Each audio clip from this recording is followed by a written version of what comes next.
क्या देश का गृह मंत्री अपनी ही पुलिस की कार्रवाई पर जवाब देने से बच सकते हैं?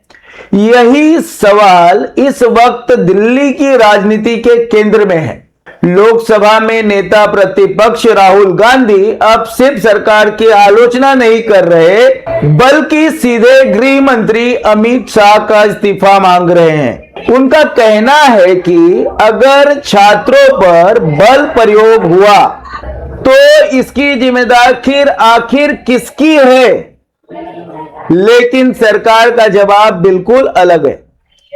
सरकार कहती है न गोली चली, न पैलेट गन चली और राहुल गांधी देश को गुमराह कर रहे हैं। तो आखिर सच क्या है?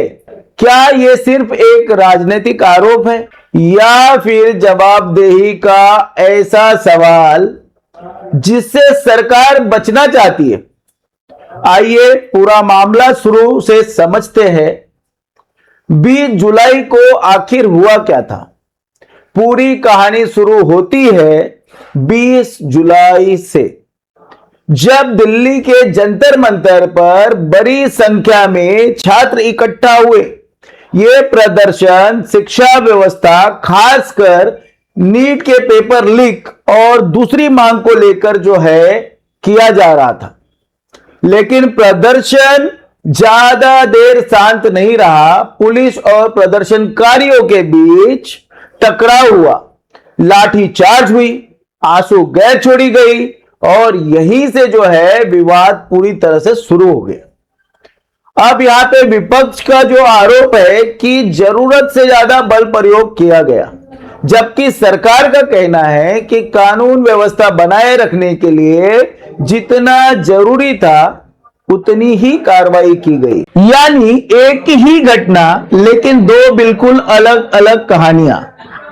राहुल गांधी का सबसे बड़ा आरोप, 29 जुलाई को राहुल गांधी ने प्रेस कॉन्फ्रेंस की और यही उन्होंने ऐसा तर्क रखा जिस पर पूरी राजनीति घूम रही है।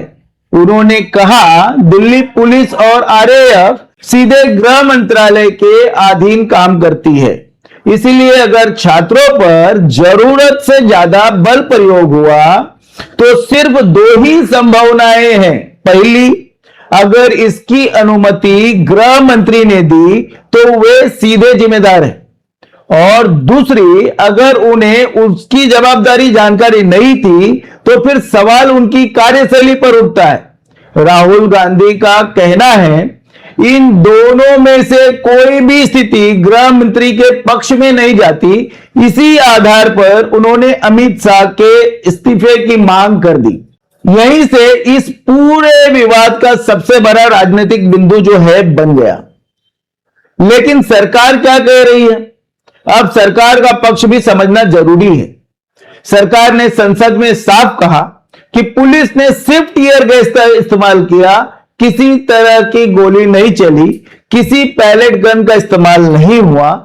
सरकार ने राहुल गांधी के आरोपों को पूरी तरह से गलत बताया, यानी जिस बात को राहुल गांधी सबसे बड़ा मुद्दा बना रहे, सरकार उसी दावे को ही खारिज कर रही है। यहीं से पूरा विवाद और उलझ जाता है। सबसे बड़ा सवाल, अमित शाह क्यों नहीं बोले? अब यहां एक सवाल लगातार पूछा जा रहा है, अगर सरकार अपने दावों को लेकर इतनी आश्वस्त है तो फिर अमित शाह खुद सामने आकर जवाब क्यों नहीं दिए? अब तक जो जवाब आए हैं वो दूसरे मंत्रियों और बीजेपी प्रवक्ताओं की तरफ से आए हैं। सरकार की रणनीति साफ दिखाई देती है, वो सीधे अमित शाह और राहुल गांधी की लड़ाई बनाने के बजाय इसे विपक्ष के राजनीतिक आरोप के रूप में पेश करना चाहती है। यानी सरकार कह रही है जब घटना वैसी हुई ही नहीं तो इस्तीफे का सवाल ही नहीं उठता।